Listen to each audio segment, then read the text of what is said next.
and the Force is with me. I'm on the Force is with me. So be it, Jedi.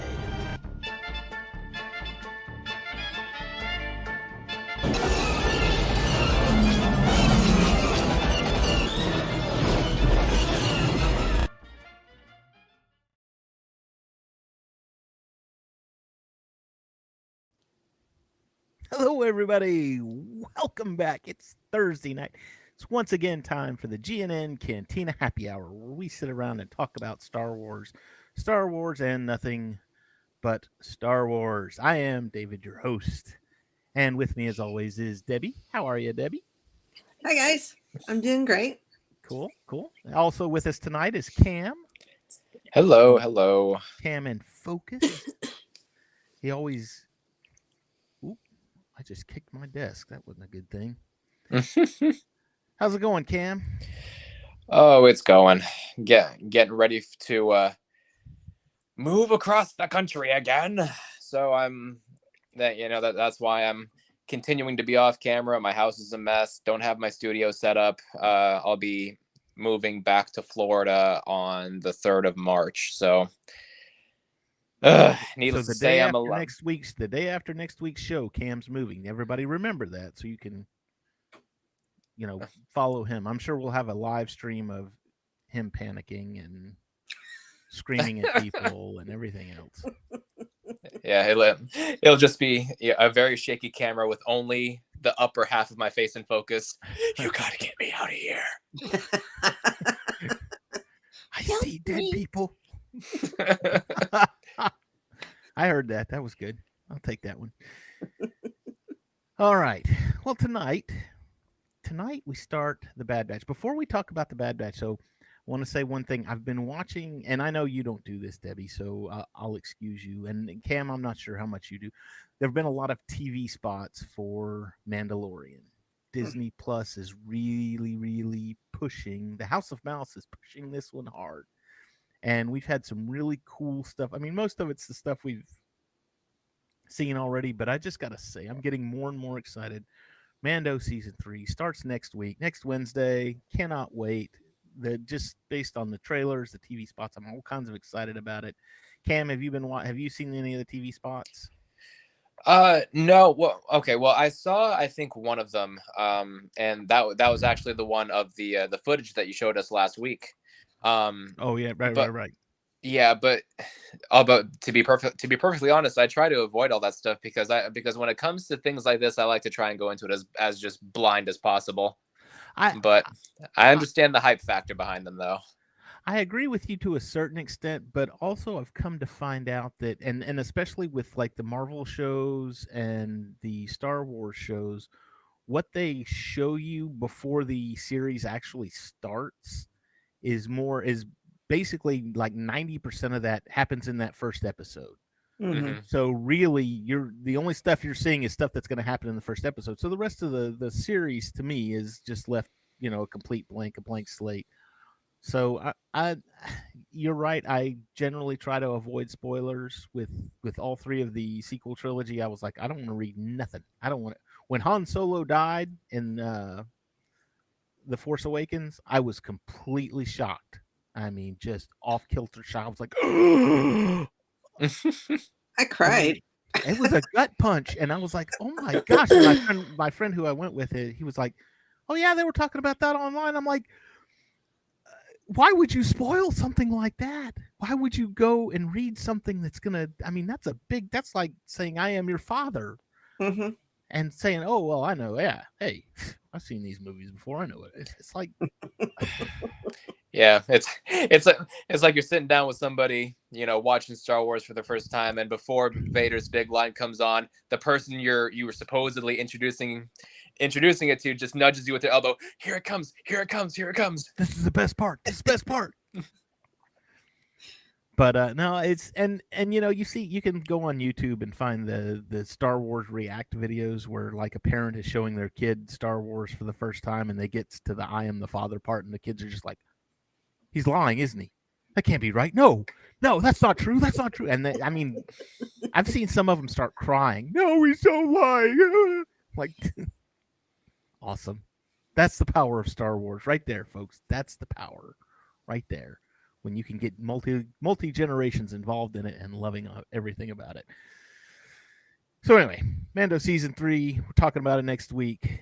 We'll also continue our chat with the Bad Batch, but we're going to go ahead and talk about the Bad Batch. This week's episode completed out our 2-episode arc. Mhm. I'm going to say right now we're going to talk spoilers, so you know the routine. If you don't want to hear the spoilers, then stop us right now, go watch Bad Batch, and then come back and watch us on replay. So, Bad Batch season 2 episode. Where are we? Episode 9, 10. Jeez, that far along. Everybody remembers last week they got their ship stolen. We had some good character development from both Omega and from Tech.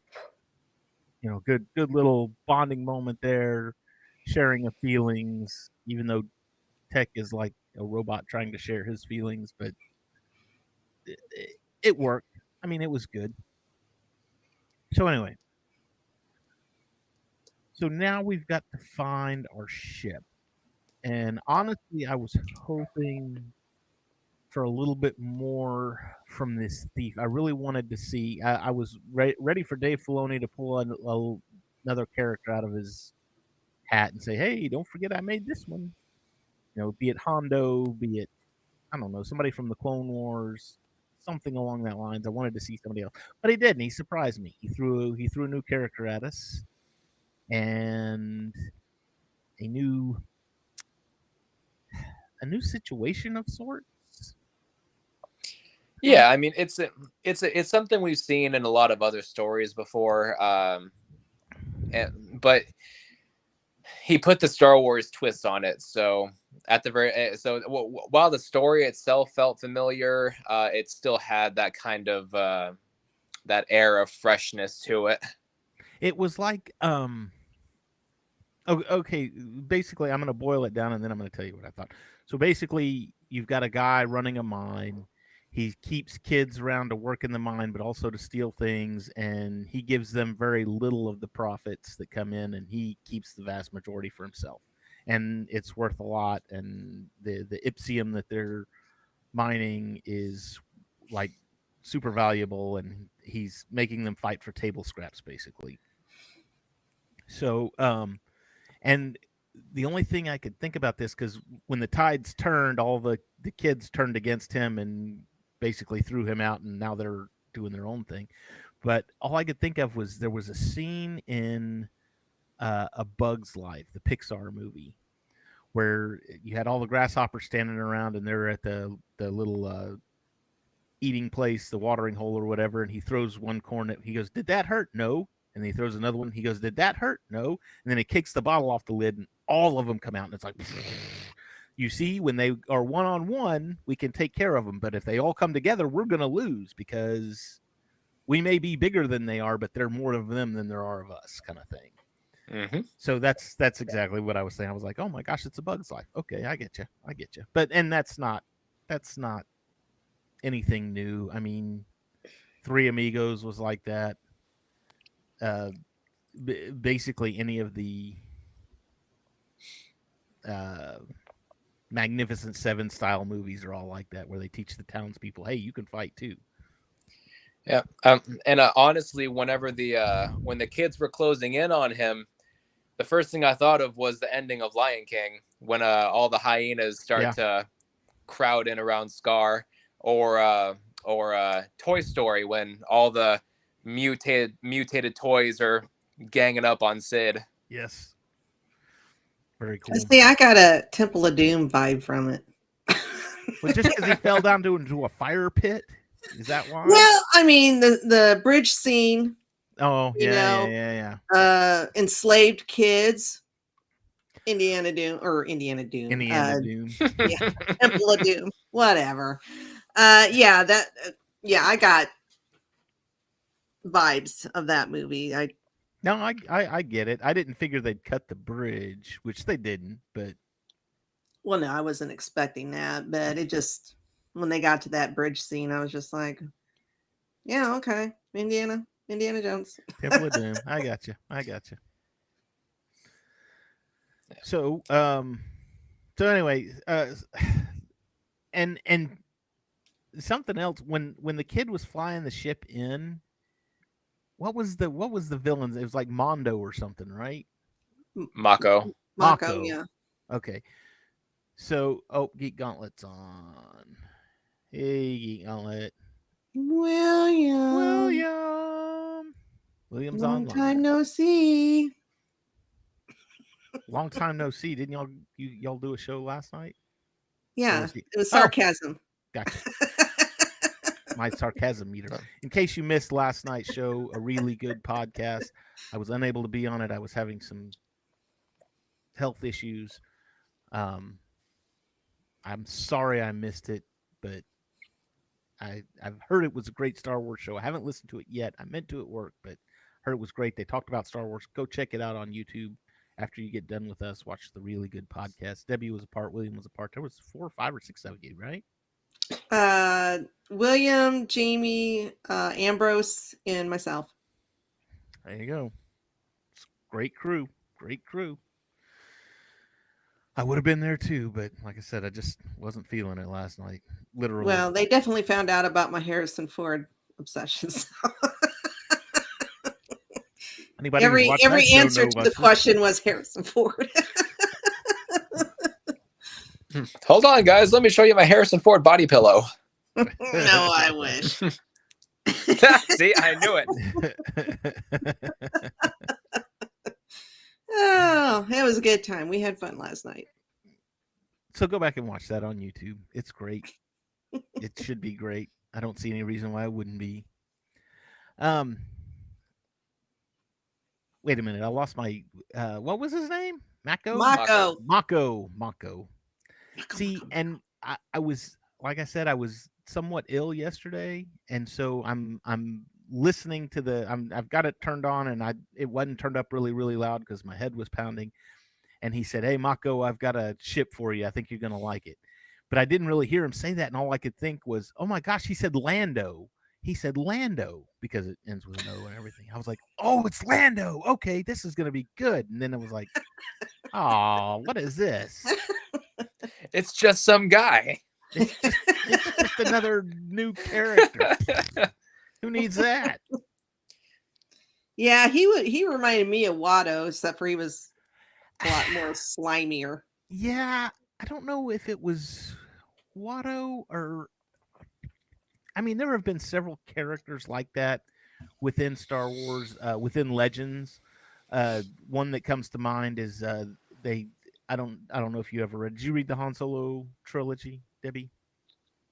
Not recently. It's probably when they first came out. I did.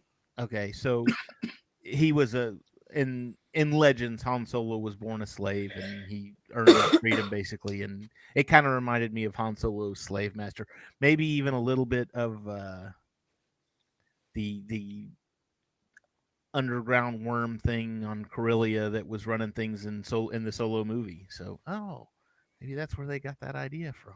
It's an idea. Imagine that. But wait, they don't use any of the Legends stuff, do they? No.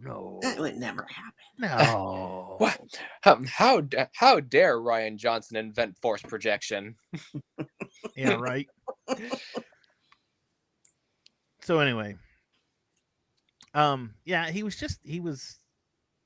Weasley. He had I don't know what was going on with his hand, but it was Mechanical. It was a strong hand. I know what it The was. claw. It was just very annoying because. So, The Last Starfighter is one of my favorite movies, and there's this one scene in The Last Starfighter where Zur in the Kodan Armada, where Zur gets his scepter. He's like, "Oh, this is much like your Kodan Emperor's scepter." And he goes, "It takes more than a scepter to rule." And he goes, "You're right." And he goes, Psst, and it flips this little switchblade out of the top. Shink! And every time he gets mad, he always flips that little shink! And he flips that little switchblade out. And I'm just like, just stop it. You look like a tool. right? Well, every time this guy got mad or did something, that hand was, it was just up and around. And I'm like, all right, just stop. Your hand is not scary. I'm sorry. I think what bugged me the most about it was the fact that it was so much longer than his other arm. Yeah. Yeah. It was like when you see somebody with that's supposed to have like a fake hand, a false hand, like in Hook. Hook was really bad about it, and Happy Gilmore when Carl Weathers had the wooden hand, and it was like, oh my gosh, one arm is extremely longer than the other ones. They're not faking that at all. So anyway, yeah. I'll be honest. This episode kind of highlighted an issue for me that I didn't really realize that I had until now.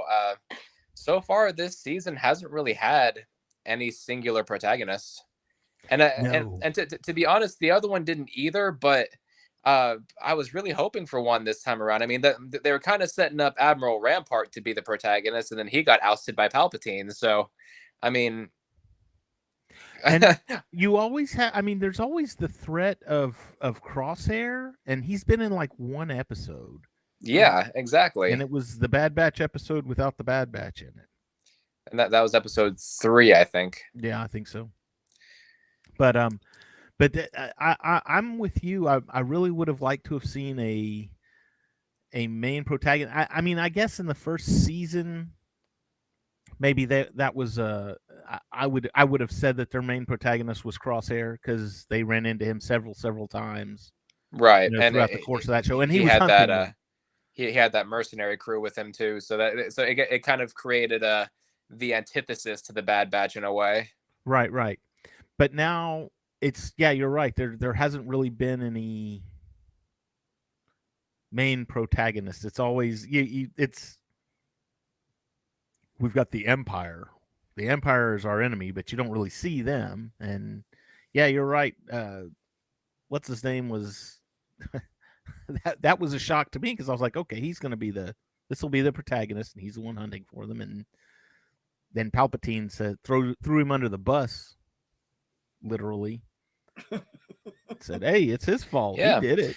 And I mean, it was a solid introduction to his character when we first see him, and the clones gives him the report of Clone Force 99, and he says, "Oh no, they weren't there," and shoots the clone in the back. I was like, okay, then this guy is scummy.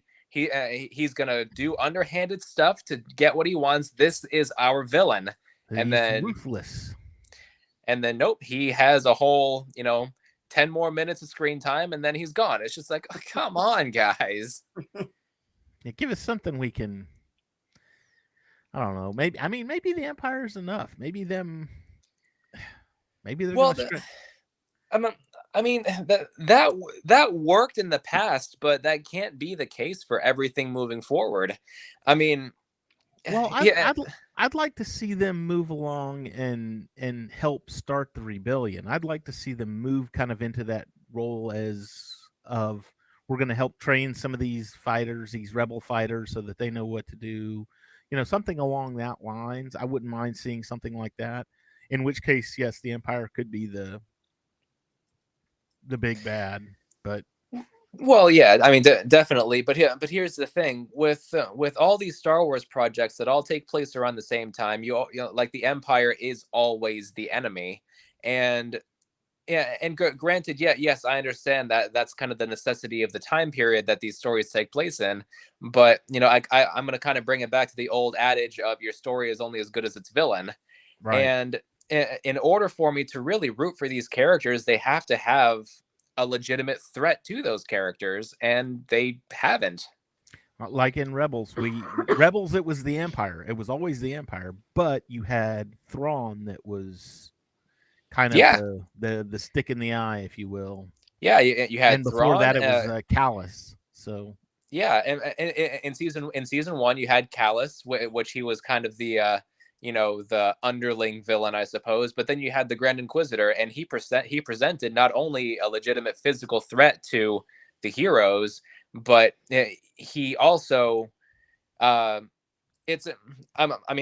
hate to make this comparison because I know that it's really it's a stretch, but I'm kind of comparing it to Batman and Joker in The Dark Knight, where granted they had never met at that point, but Joker still knew how to get into Batman's head. Mhm. And that's what the Inquisitor did. He was constantly getting into Kanan's head. He was constantly trying to turn Ezra to the dark side, and he presented a threat not just to the life of the heroes, but to the morals of those heroes. And yeah, I'm just not getting that with the Bad Batch. Okay, so Dave Filoni, we know you're watching. We need a good centralized villain. I tagged you on Instagram, so I know you're here this time. Well, I think maybe, I mean, yeah, the Empire is the villain, but I think it's also showing that because of what the Empire has done so far, how people change and become villains themselves. Because we've seen that on all the side quests. Yeah. Somebody's always, because of what the Empire did, they've, they're not the person that they might have been in the past. You know what I wouldn't mind seeing, and this would be good too. Let's forget the Imperial officers and stormtroopers, and I mean, yeah, they're still there, but what about the ISB?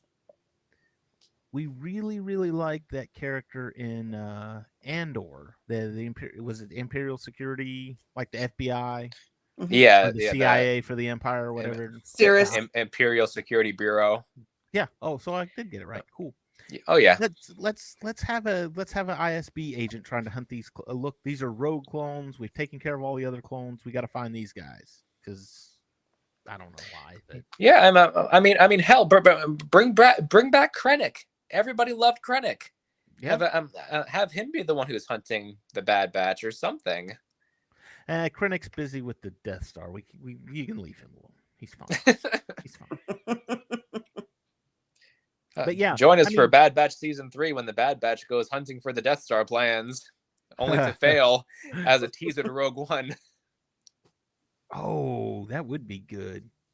But no, do that in Season 4, and then you can say we did 4 seasons. We're good. We're not jumping the shark. Now you know what that means. Cam. Yes, Dave Filoni, we know that you're watching. If you're watching, stay silent in the chat. Outstanding. Awesome. Awesome. He's here. So they run this thing. They got to put their ship back together for one thing because it's been pulled apart.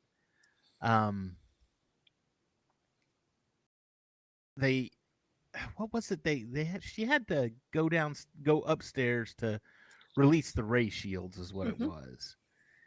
And she was putting on a thing, and I saw it coming a million miles away. Even before they got into that control room and he pushed the button, I was like, he's about to be a jerk, isn't he?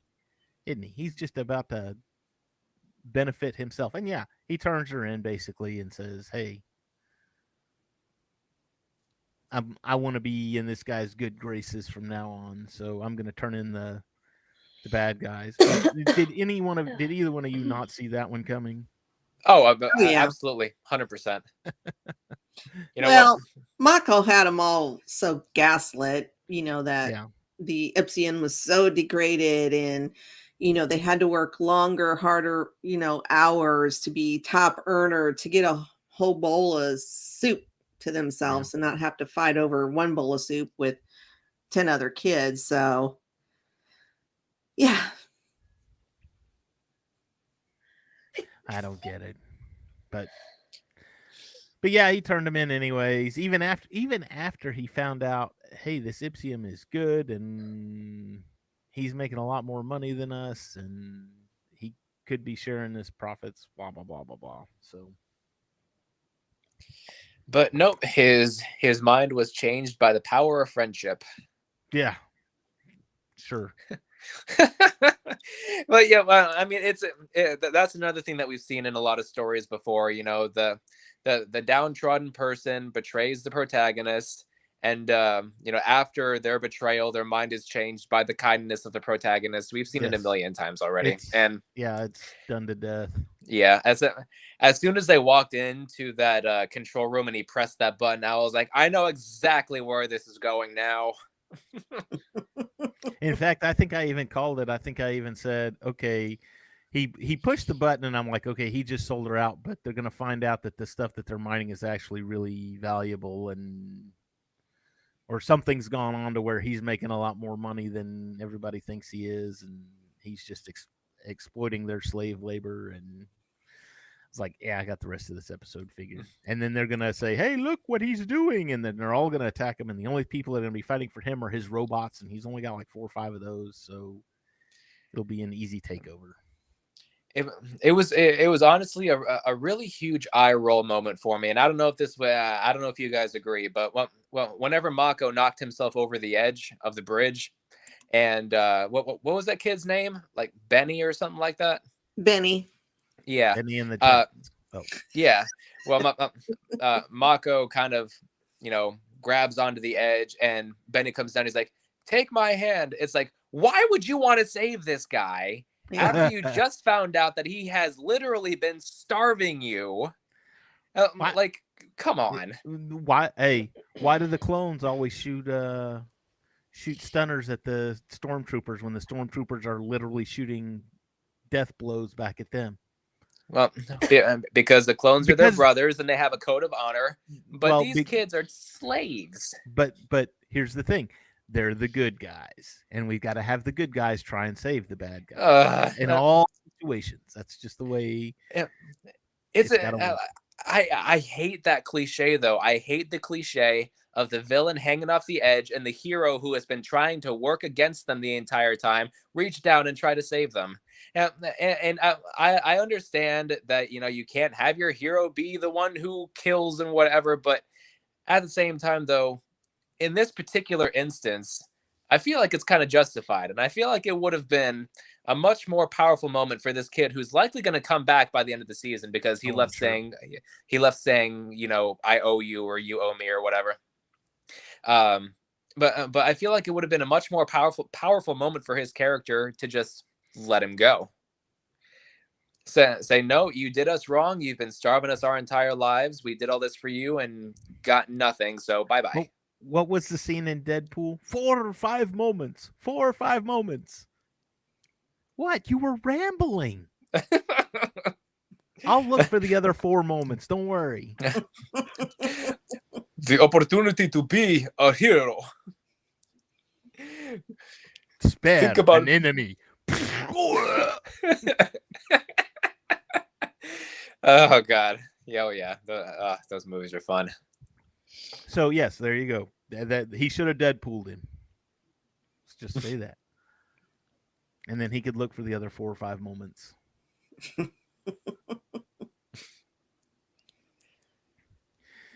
So anyways, so the kids they get the kids turned against him. They easily defeat his little 5 robot army. There was another. They couldn't fire any rounds because of the Ipsium, and I was thinking, you know what? They're not, but they haven't really fired any rounds like throughout this entire season. It's all been stun blasts. But I'm wondering if they didn't do that because it's a robot, and so. Would the stun even work on robots, I wonder? I don't know.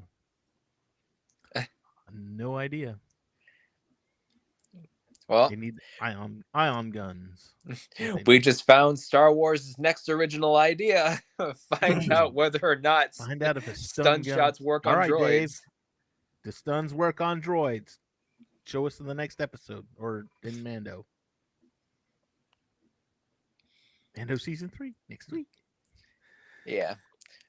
This season, now that I think about it, this season has been a little on the slower side in terms of person-to-person action.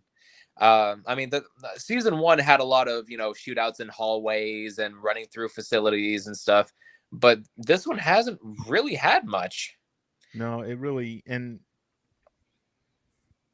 I don't know if that's a good thing or a bad thing. I'm still of the mind right now that this is one of those shows that's for kids and made for kids, And this is a perfect Saturday morning serial. The only thing really detrimentally that I've seen is Mako was killed at the end of this one. Very Han Solo style, where he fell down the fire pit. I Yeah, was like, and "Whoa, but Debbie's gonna be mad because he died the same way Han Solo did."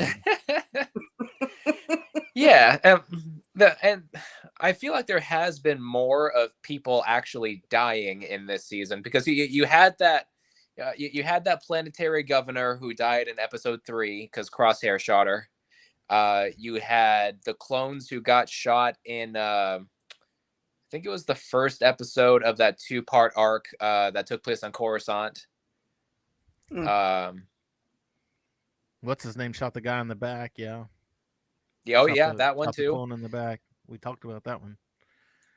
I mean, okay, maybe there's some darker moments, but I'm still of the mind that this is it's a Saturday morning cartoon show, and we're gonna start and end, and each episode's kind of gonna be a self-contained story. It's not progressing as fast as I would like it to. Is that a good way to put that? Yeah, definitely. And I part of me wants to make the argument that they're kind of holding back on the action to focus more on character development, which they have kind of done. I mean, we got more out of Echo, we got more out of Tech, we even got more out of Crosshair. And that was one of the better episodes. Exactly. But thinking about it now, it's like, what have they done with Hunter and Wrecker? I mean, Wrecker, I can kind of understand. He was made to be a one-note character. But I mean, Hunter is the leader of the squad. I mean, he's the figurehead of all of these people, and he's made no impression on me in this season, like, whatsoever. And I mean, he had a lot. I think he had a lot in the first season, especially going back to Camino, finding Omega, and then it was a lot of protecting Omega, keeping up with her, and teaching her stuff. So I don't know. Maybe they're just kind of slacking on that part of it now. I don't know. I mean, so far, like, the most characterization we've gotten out of Hunter in this season is he can pinch dirt and know exactly what's going on. Yeah. What, you can't do that? I can do that. Well, he's just showing off his hunting skills. You look at the track, you pinch the dirt, and you kind of squish it between your fingers, and you sniff it and go, "They're headed that way." They're about 2 days in front of us. 2 days march in front of us. Oh man. Yeah, and like, that's so far this season, that's the one thing that I remember about him is that he pinches dirt a lot. 2 or 3 times, yeah. I'm not, I'm not a complete detractor. I really do hope that we get more out of him this season. Before the end of it. It's just I'm really craving for them to pick up the pace here. Yeah, and what's so bad is that as of next week, I think we've only got 6 episodes left in this season. I think Mando and Bad Batch are going to overlap for 6 weeks. So we'll have 6 weeks where we're have 2 shows, and then we'll have 2 weeks left of Mando, and then we're out of Star Wars shows. But that's okay. No, we've got good stuff planned. We got May the 4th coming up. May the 4th is on a Thursday this year. Ooh, outstanding. Yeah, it's going to be great. May 25th is on a Thursday this year as well. And for those of you that don't know, May 25th is the anniversary date for Return of the Jedi. So that'll be the 40th anniversary for Return of the Jedi. We're going to try and do a Return of the Jedi all-inclusive show just about Return of the Jedi. It's going to be great. It's one of my favorites. I saw it in the theater in 1983. It was the most beautiful thing I'd ever seen. It was the first Star Wars film that I ever watched. So yeah, in that regard, it holds a very special place in my heart. So it was beautiful. It was glorious times. Okay. Debbie, did we miss anything? We're really short on time here. Did we miss anything? No, not really. We've covered. Yeah. We've covered everything. It was kind of not a filler episode really, but it was kind of you kind of saw it coming episode. Yeah, I mean it topped off the 2-episode arc, but it didn't. I don't know. There was no crescendo. It kind of felt like just another episode. It was just kind of meh. It was just kind of it was a cake with no frosting. Yes. So it was just a cake. It's like, okay, put some frosting on it, make it better, make it taste better. Give me some reason for. Yeah, I don't know. It's honestly kind of amazing to me that that the first episode of this arc ended on a legitimate cliffhanger, and then it just kind of petered out in the second one. I don't know. I was a little disappointed. It ended on a cliffhanger, but the cliff wasn't that tall. It wasn't as tall as you thought it was. Oh, that's okay. I mean, yeah. I mean, like you said, we've still got 6 episodes left, and maybe they can pick it up. Yeah, I'm sure they'll give us something exciting by the end of it. Because I mean, the last 2 episodes of the first season were exciting. Oh yeah. And I mean, granted, it was a chore to get to them, but at least it kind of ended on a high note. But what we need is 2 3-story arcs or 3-episode arcs. That's what we need. Finish off the season in a bang. Give us a really strong, oh my gosh, what are we going to do? And have it resolved by the end of the 3rd episode. And then a really good cliffhanger ending for season 3. So that it's like, oh, I can't wait to see season 3. It's going to be good because this is going on and this is happening. That's what we need. We need 2 good 3-episode arcs.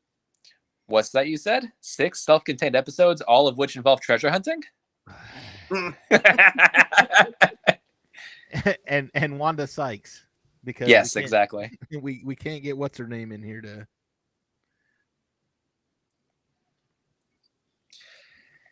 I swear, truly, if they do another treasure hunting episode before the end of the season, I'm checked out.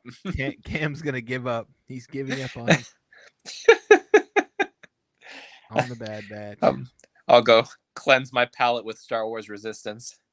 Oh, God, no! Even I wouldn't go that far. No. Oh Lord, that's Good like Lord. blasphemy. Okay, Debbie, there's your clip for this show. I'm gonna go cleanse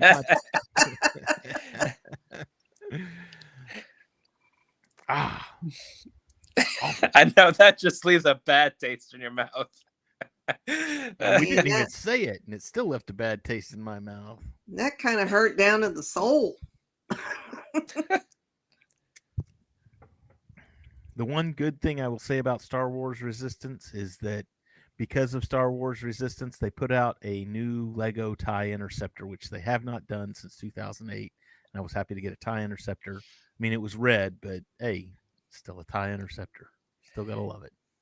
To be honest, I think my favorite thing about Resistance was the direct tie-in with The Force Awakens, because you have the kids on there who watched General Hux's speech on Starkiller Base. Yeah. So that was fun. That was all of 3 minutes of footage.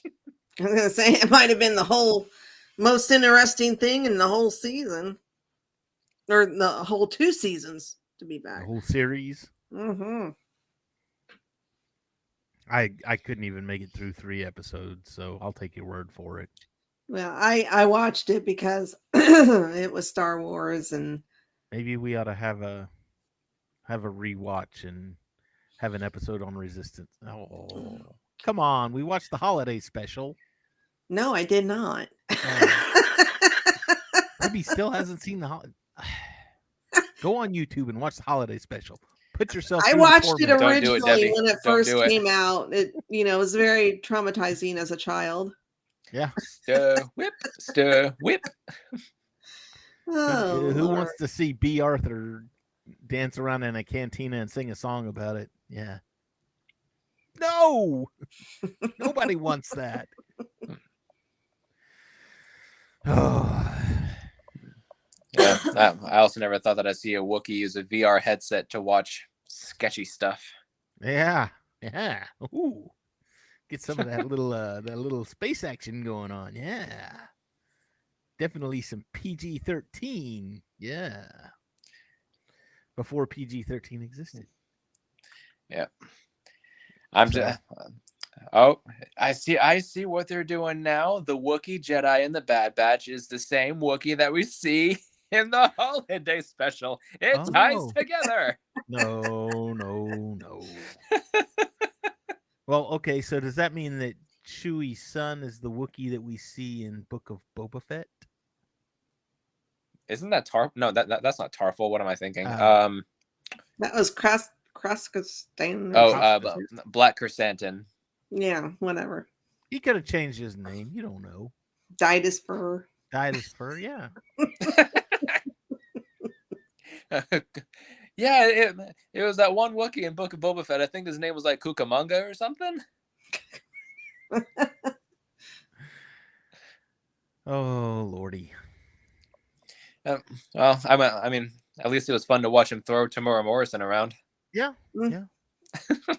I was excited to see. Well, honestly, I was excited to see any kind of action from a Wookiee because I mean Peter Mayhew was good. Don't get me wrong, but really all Chewbacca did was run around and shoot things. He didn't really throw.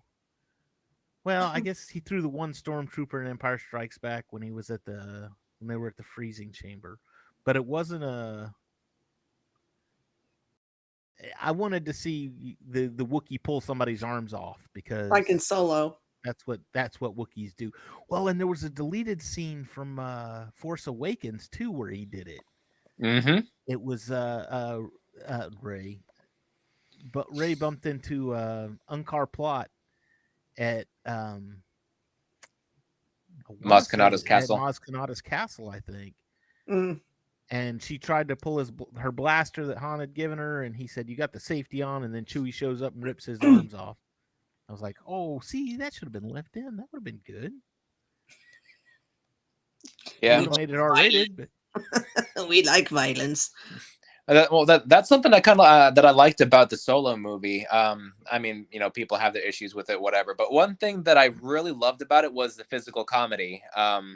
Because whenever Han and Chewie come up out of the cage, they both run in different directions, and then they've still got that chain attached to their legs, and so once it goes taut, you just see Alden Ehrenreich just go flying. I thought that was hilarious. Somebody said that they didn't like Solo because only Harrison Ford can play Han Solo. And I looked at it as, don't think of him playing Harrison Ford playing Han Solo.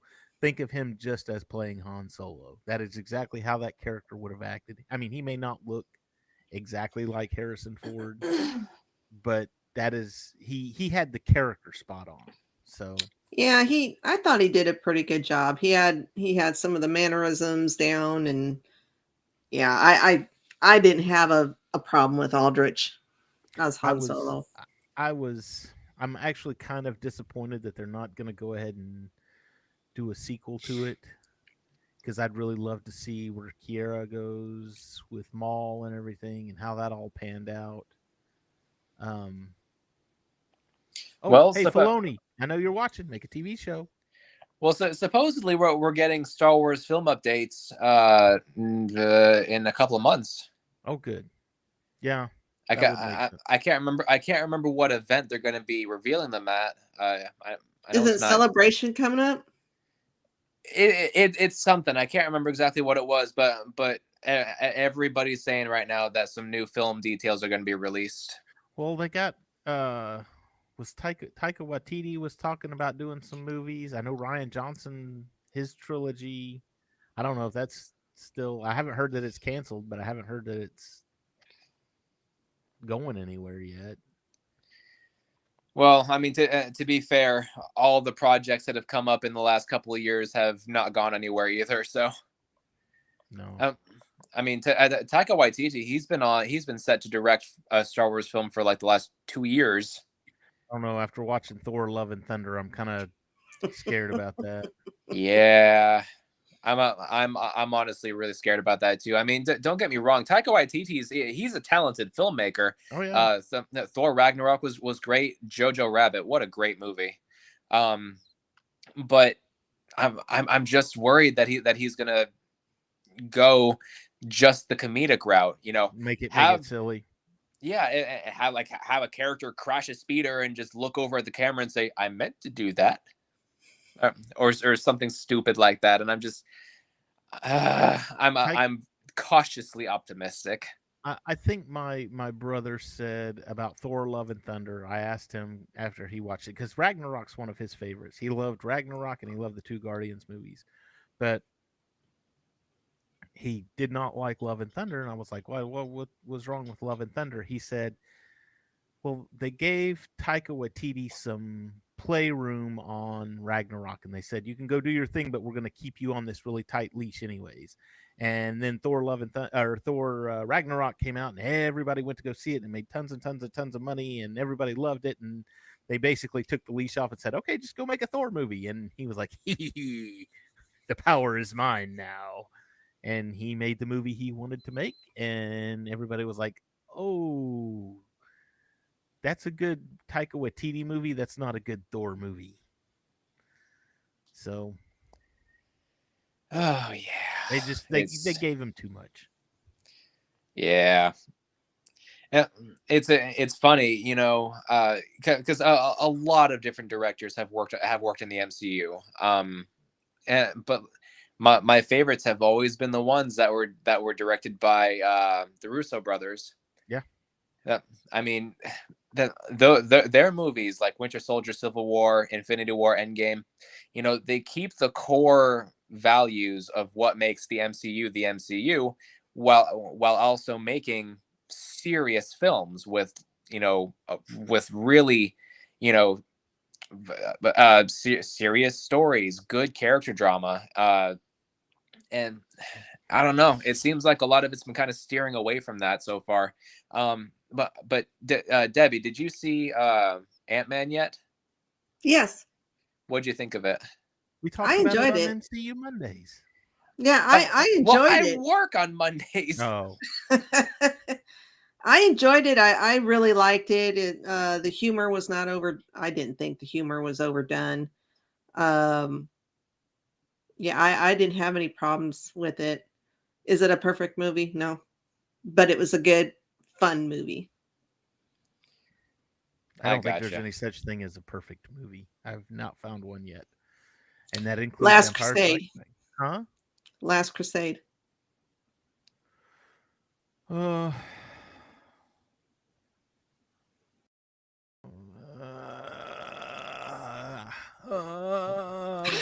maybe. Last Crusade. Oh, you must mean the prequel to that awesome film, the Crystal Skull. Kingdom of the Crystal Skull. Because I hope this doesn't ruin Indiana Jones for you. The first 3 movies are now technically prequels to Crystal Skull. Yep. Crystal Skull and Dial of Destiny. So you better hope that one's not a crapshoot. Have you not seen it yet, Cam? No, I haven't seen it yet. I've heard mixed things about it. I've been trying to stay away from like legitimate reviews of it, but I've heard mixed things about it. I heard that the general consensus of what I've heard of that movie is that Kang the Conqueror is the best thing about it. Oh, I wouldn't say. I mean, he is the best thing, but that doesn't mean that there aren't any other good things. No, well, yeah, no, that's not what I'm saying at all. I'm just worried. I mean, because I've been watching the MCU since Avengers back in 2012, and so you could say that I've grown with the franchise. I wish that the franchise would grow with me. You know what I mean? Yeah, like Love and Thunder, it was a fun theater experience, but it wasn't a great film. If it felt like a huge step back in terms of what the MCU has been trying to build towards, and I kind of felt the same way about Multiverse of Madness. And with everything that everyone's told me about, She-Hulk and Miss Marvel, I mean, liked Miss Marvel. Did you? I enjoyed it. I've I don't know why. I've heard a lot of mixed things about that too. Kind of equally positive and negative. She-Hulk, I've heard like almost nothing positive about it. No, there's nothing positive about it. Absolutely. It's gotten to the point now where it feels formulaic, and I really hope that they don't go the route of making these MCU projects like an assembly line. Okay, well, we have to have this here, and then we have to have this here, and if we include this, we're going to make this much money, but we have to have this here too. So make sure you include this joke and this joke and this joke, and make sure you call back to this moment and this moment. It doesn't. I don't know. I'm not going to say it feels directionless, but I feel like in terms of overall maturity, the MCU has kind of regressed. So, and with a villain like Kang the Conqueror, you're going to have some high stakes with that one. And I really want the story to reflect that. Right. Instead of being a 90-minute joke. Well, there was 4 of us on MCU Mondays, and we all gave it a 7 out of 10. Yeah. Yeah. Okay. Well, that's kind of encouraging. It's because usually I'm the one that gives the highest score and everybody else is dumping on it. So for once, everybody agreed with me. It's bound to happen. Even a blind squirrel finds a nut once in a while. It's bound to happen. Law of averages. So look at that. We're on a Star Wars show. We're talking about Marvel. But that's okay. That's okay. It was a pretty poor episode of The Bad Batch. So yeah, there wasn't much to talk about, unfortunately. Not a whole lot of meat in this episode. Other than they got their ship back. Hey. Yeah. They got inside, shenanigans ensued, they got outside. That was basically it. Pretty much. So, Debbie, shameless plugs. Well, I'm assuming we have an MCU Monday. I don't know about what yet. And then tomorrow, if you're a Star Trek fan, I'll be on the Geek and I on the GNN channel, and we're going to be talking about episode 2 of Picard, which I thought was pretty good. So still have not watched it. It's good. You could probably not even watch season 1 and 2 and just go right into season 3. I don't have Paramount Plus, and I don't plan on paying for Paramount Plus. So. I have to, because the majority of my shows are on Paramount. The FBI shows, the NCIS shows. There's some medical shows. So starting, Star Trek. If somebody wants to give me a free Paramount Plus subscription, I'll go watch it by all means, but I'm not paying for it. So, Cam, shameless plugs. Well, this past Sunday, I had my interview with Jonathan Mayberry. It went exceptionally well. Found out about some new stuff that he's doing, so I'm definitely excited. He said he's working currently on on his first deep space novel, cosmic horror type stuff, and I'm a sucker for good cosmic horror, and to have it come from Jonathan Mayberry, that's going to be some good stuff. Jonathan Mayberry also does, if you haven't read any of his stuff, there's a series on Netflix called V Wars that it's based on his works. Yes. So.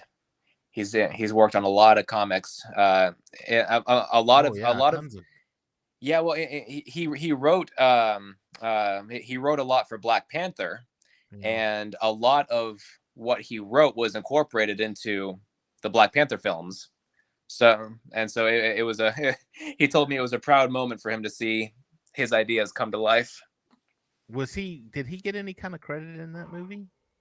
I don't think so, because I can't remember exactly what he called it. It wasn't contract work. It was Stuff he had already written, kind of thing. So yeah. but it wasn't the exact. I mean, it's like uh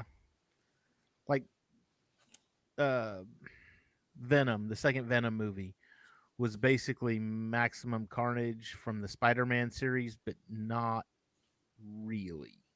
There were some aspects of the story there, but it wasn't like a spot on thing from the other comic books or from the Yeah. comic books, because that was all Spider-Man anyways. So, but yes, that was very cool. I saw part of that interview. It was amazing. It was great. Cam does do interviews. It's awesome. Are you still, since you're moving, are you still planning on going to the Tennessee Comic-Con? So yeah, well, okay. So here's the thing.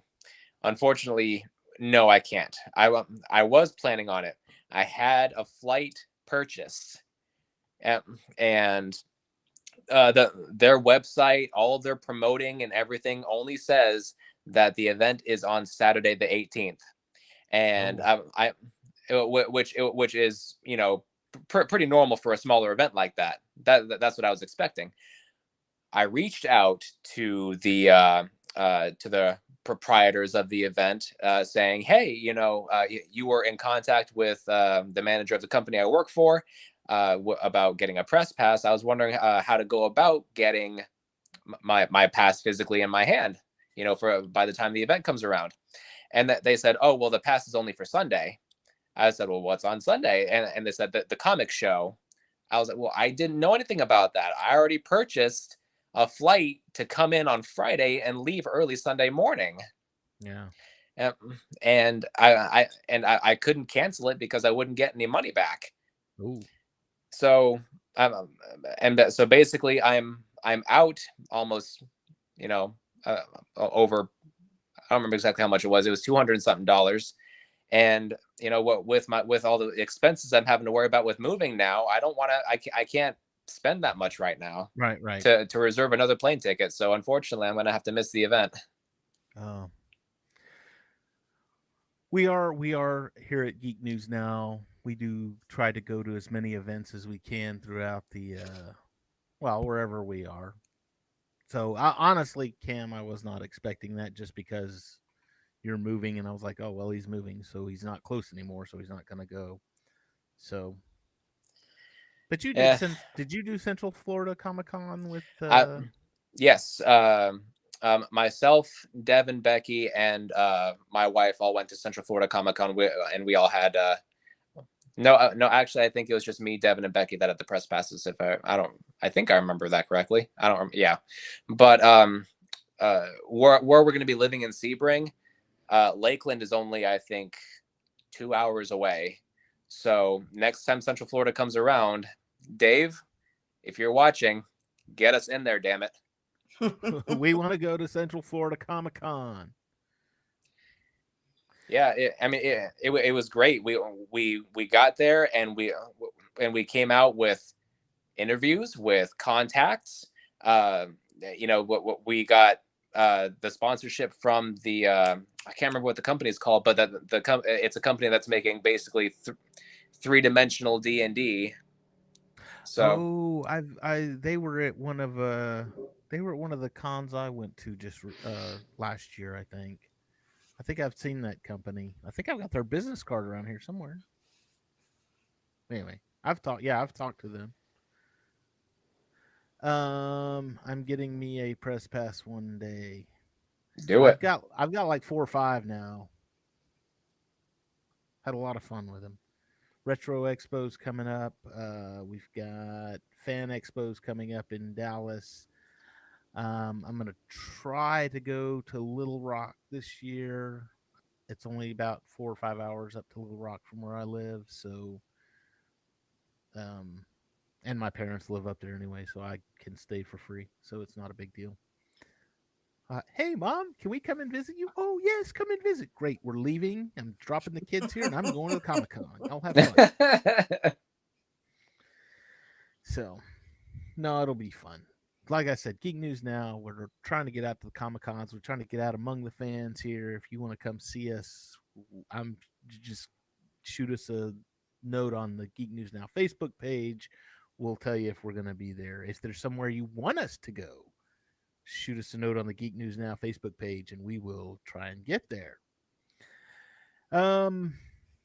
Next week, Mando season 3 starts. Mando season 3 and episode 11 of the Bad Batch. We're gonna be double fisting it. We got both of them coming out at the same time. It's gonna be great. Also join us for MCU Mondays on Monday, as Debbie said before. A really good podcast, and that's spelled REELY. Really good podcast. Check them out. They're on. It's on YouTube and what are we on now? iTunes. Are we on iTunes for the podcasts? Are we not that good yet? Amazon, Spotify, Podbean.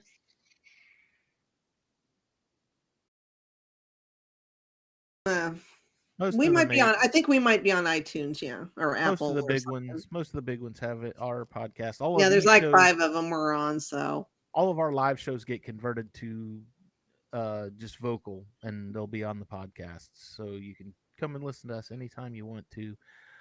Check out the podcast. Check out our Facebook pages, Instagram pages, Twitter pages, Twitch pages, any kind of social media you can.